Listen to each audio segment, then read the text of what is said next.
Okay, so you see all this stuff right here. Okay, so I am going to, so there's several things I'm going to do. I'm going to take a hold of that lead rope and have Anita leave. But from the time I take a hold of the lead rope, I am going to have him be aware of me. Okay? And don't mistake that for I'm going to be the leader. Actually, I saw a great quote about leadership this morning. Leadership is not about being the boss.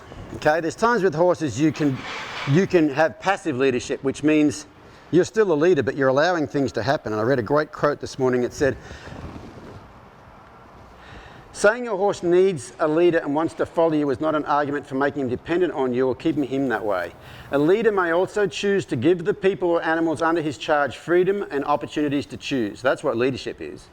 I'm the leader, and hey, I'll make the decision now that you can take over.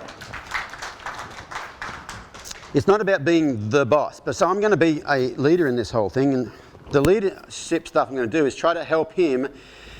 Basically, I'm going to help him do some meditation. I'm going to help him, and I'm not going to have him meditate, but it's kind of like that. Because if you think about meditation is controlling what your mind thinks about, I'm going to control what his mind thinks about. And you'd say right now he had some anxiety, doesn't he? And where's his ears? His ears are over there, okay? Anxiety is when you are thinking about a future event. You're not thinking about what's going on right now. He's not standing around here for the most part with Anita.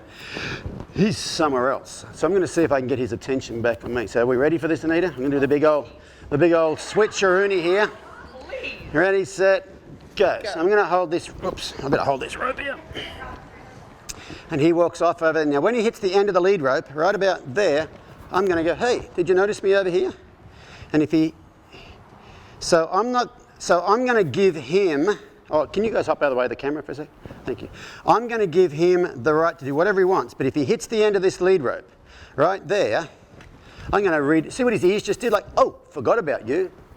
And so what I'm trying to do here is connect this lead rope to his thoughts. So every time he takes the slack out of the lead rope, which is right about there, I'm going to direct his thoughts back over here.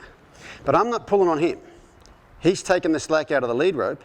And I'm getting him, he's thinking, oh my God, there might be lions in those bushes, and oh, forgot about you. Okay, so I've done it, what's that, 3 times or 4 times? 3 times maybe. And right there, that's my first connection right there. He looked at me right then.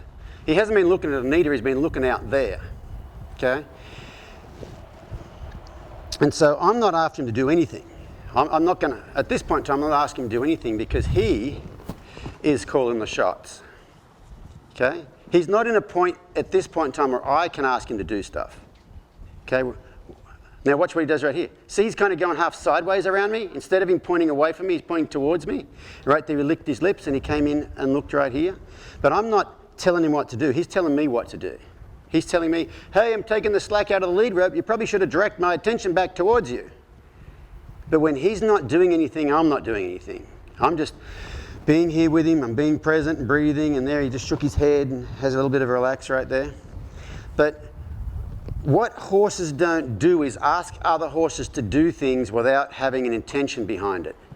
And so you notice, as soon as that slack comes out of the lead rope, I wave this flag. I'm not trying to tap him with the flag. I'm trying to use the flag back there to redirect his attention back to me so he comes back here. But you notice when Anita was standing there and he was pulling that lead rope out of a hand like that, that was just wearing out the fact that that lead rope's for community.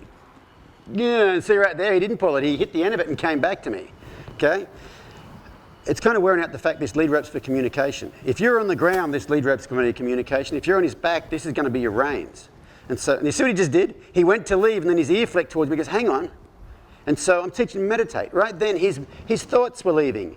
And then right then, me just being here, he thought, oh, let me focus back on my breathing again. Basically.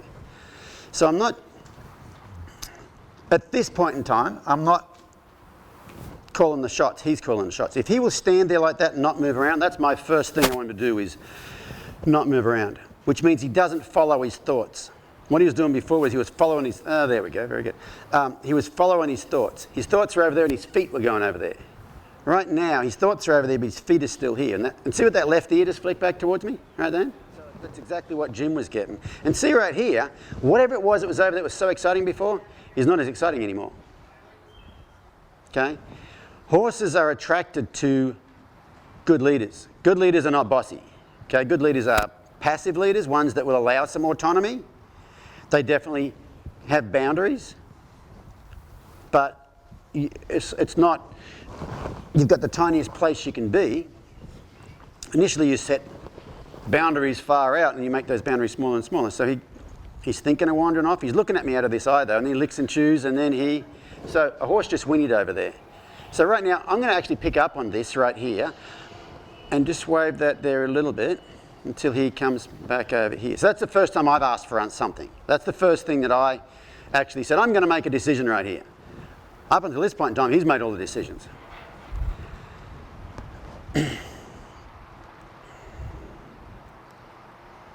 But this thing doesn't actually work. This lead rope, more lead rope doesn't necessarily work. Okay, pulling on them and having it only attached to their body and not to their mind doesn't work. So every time he's taken the slack out of this lead rope, I wave this flag towards his hind end, and he's going, where did that come from? And his mind's come back over here, and now his mind's over here. Now,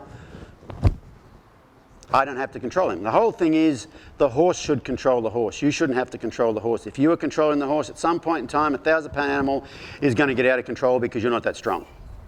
And so the time to control it's almost like I talked about before, the time to work on your mindfulness practice or your meditation or being present is not when you're on the back of a horse, if you've never done it before, because the situation's already kind of out of control. The time to work on that is before it's out of control. And he wasn't terribly out of control before, but I started working on this stuff. But see right here, he's quite engaged with me. I'm not saying he's engaged with me, but whatever it was, you might notice he's a lot less, he just did a big sigh. He's a lot less, notice when he looks slower like that, okay? He's almost like he's interested in things without being worried. See, his head's not as high as it was? And when it comes back, it kind of comes back like that. So I basically exhibited to him some of the qualities he would like in someone he could trust so that he could actually have a rest from being on high alert all the time.